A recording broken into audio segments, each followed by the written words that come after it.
Hello, I'm Cecilia Louie of Paper Zen. In today's video, I'm going to be showing you how to quill the outline letter C and then how to fill it in. As usual, this is the template that you would have downloaded in my book, Quilling Letters, and I'm bored. I want to show you how to do it onto a gift tag instead. So I've already cut out my shape and I've already traced my letter on here, so there's a depression of the letter on my gift tag. It's a very simple shape to cut by hand and then just use a 1/8 inch hole punch right there to, make it ready for a ribbon hole. And there's a baseline here, a center line here. You can swap out the letter C for any letter in my book, and hopefully that's going to make you have any versatility for your gift tags. Let's get started.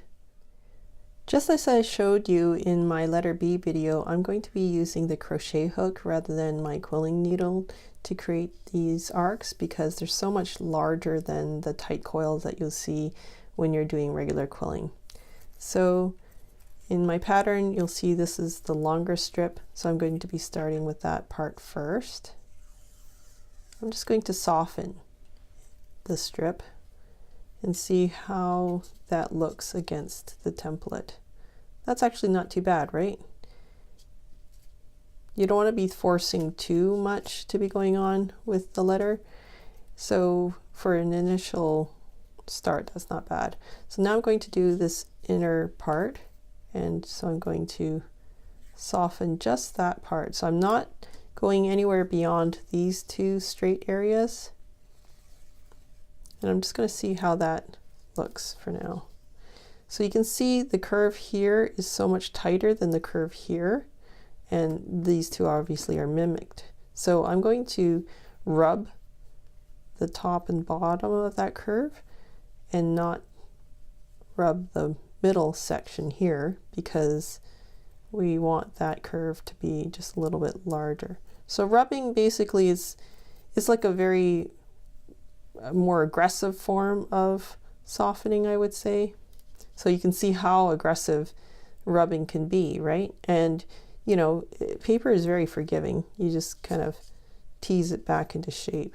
But this, I would say this part here is the crucial part of this letter because it dictates so much. But you can see once you play with it a little bit, it kind of falls in line. It's not too bad, right?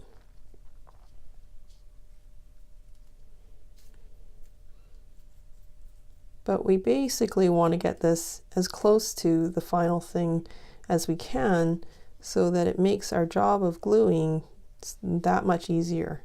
I think that's about it. We're ready to glue. Before I tackle gluing a letter or any other item, I'm going to study it and kind of see where should I glue first. In this case, because the two arcs here are so finicky, what I'm going to do is actually secure these straight areas first. So I'm going to pour a bead of glue down, smear it,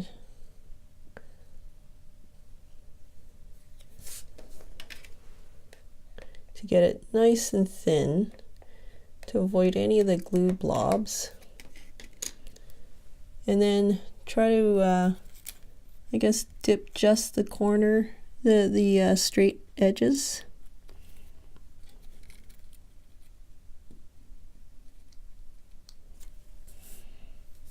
And what that's going to do is give me a lot more control over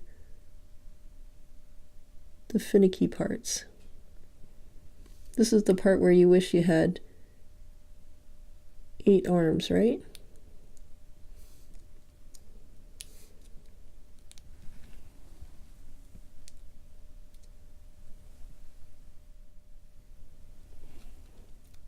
So now that these two are set, I'm just going to move this guy out of the way because I want to tackle the inner curve first. It's harder to deal with. Imagine if you had done the larger curve first and set that in place and this part had not been done. Can you try to imagine trying to get into these inner areas? That would be harder. That's why I'm doing this inner area first. I always do the harder parts first. and that sets it up to be a lot easier later. So what I'm going to do is lift this arc and dip my glue. And I don't know if you can see this, but I'm actually lifting, not just, you know, dragging my glue puddle around, because otherwise you're going to get glue caked onto the sides of your curve, your strip as well. So you can see how having these two parts secure makes my job so much easier.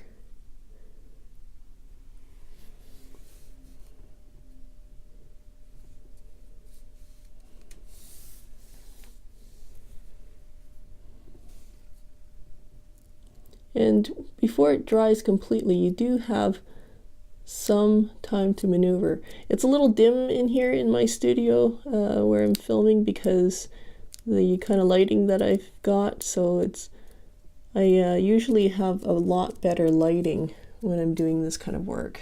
So forgive my adjusting. I'm sure you'll do a better job than me. So now I'm going to do this outside part. And if you want, you don't have to do it all at one time. That's the beauty of taking the easier route. What I'm going to do is simply do half.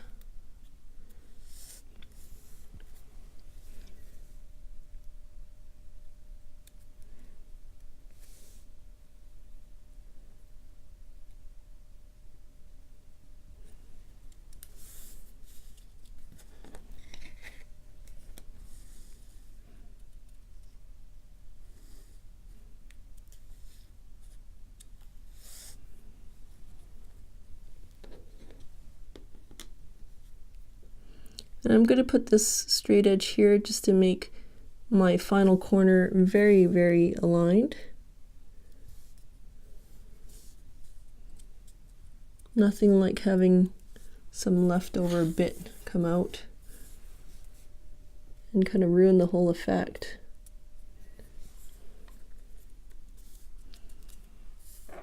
And as usual, I'm just going to pick up a little bit of glue and glue that edge together. Just run a little bit of glue up along the side of that. Just hold it in place. Make it look seamless. Okay, the outline's done. Okay, I've got my strips already coiled. I've got my outline ready, and I've secured the gift tag to my work surface using removable tape so it doesn't shift around.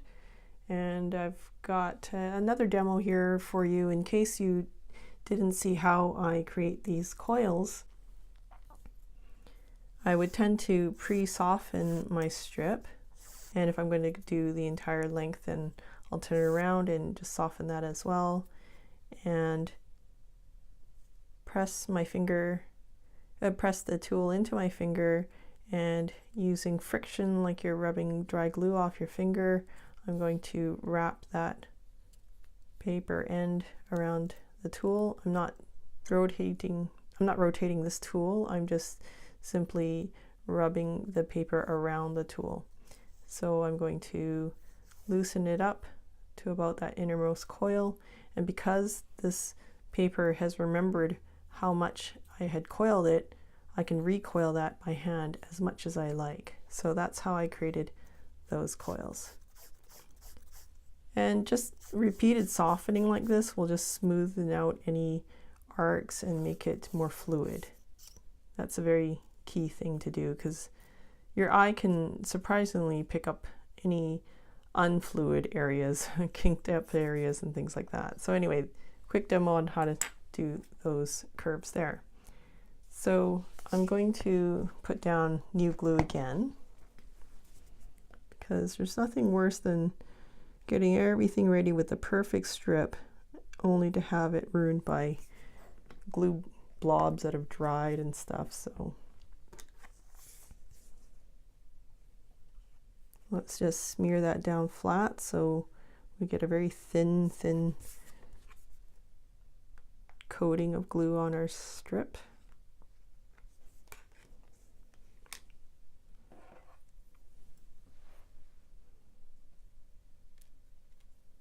So I'm going to do my red strips first, and I'm sure you can come up with any designs for your own projects as well. And this is just a simple way of filling up this gift tag, so we're ready to give it away. So I'm going to do this curve here first, because it'll basically dictate where this guy ends up. And I find if I were to do this one first, I would give no room left for the larger one to go in beside it. And I want to make sure I have the right curve to have it meet up against the C there.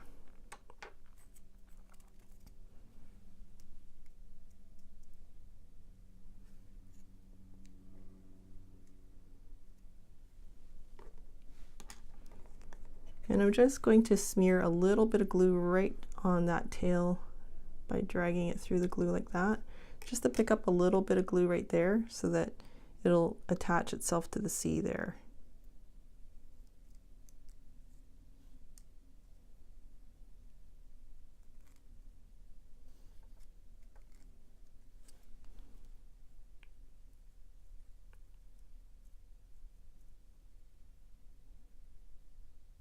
So the reason why I can still move things around is because I haven't pressed the rest of this arc, just this part. So I still have quite a bit of forgiveness.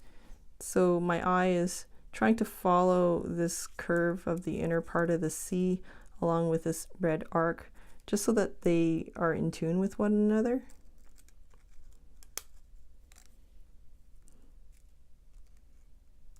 So again, I like to test the strip within the space before I do the final gluing.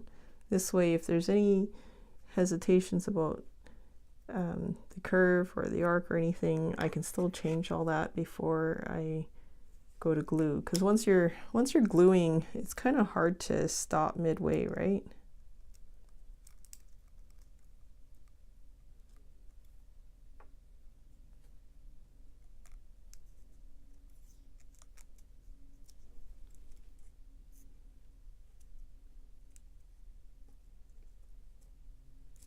Now these ends I actually tore, because when you have a torn end, it'll just kind of seamlessly disappear a bit more. If you were to snip it with your scissors, you get more of a blunt end. So it's a little bit more visible.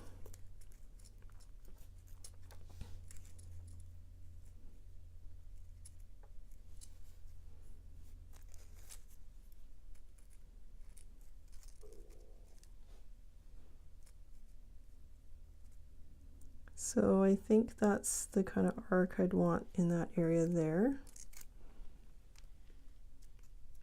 And remember to, no matter how much you try to prevent tornadoes in that innermost coil, sometimes they just happen. So whenever I dip into glue, I just make sure I press down to the innermost coil to make sure I've got glue coating all those innermost coils, right?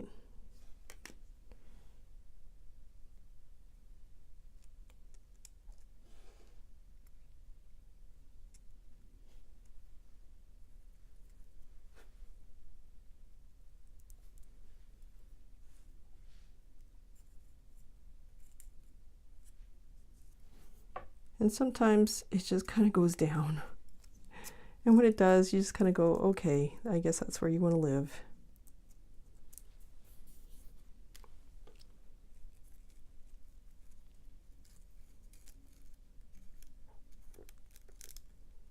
I think when I initially did this piece, it was actually fitting within here, so I guess I've kind of squished myself here a bit.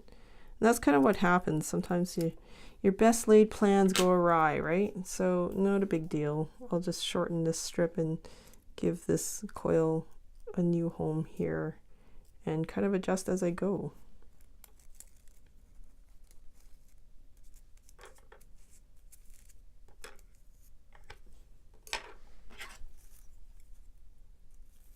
You know what? I really love hearing what people are doing with these ideas. It's kind of funny when you work like this. I'm working in a vacuum, so when I hear from you in your comments what you're working on, what you'd like to see me do, then I have some feedback and I can continue doing new ideas. So let me know what you want to see and hopefully I can make that come about. Thanks!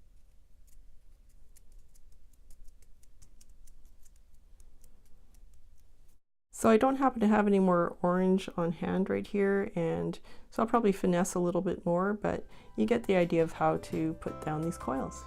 If you enjoyed this video, I hope you'll give it a thumbs up or leave me some comments. I'd love to hear from you. Thanks!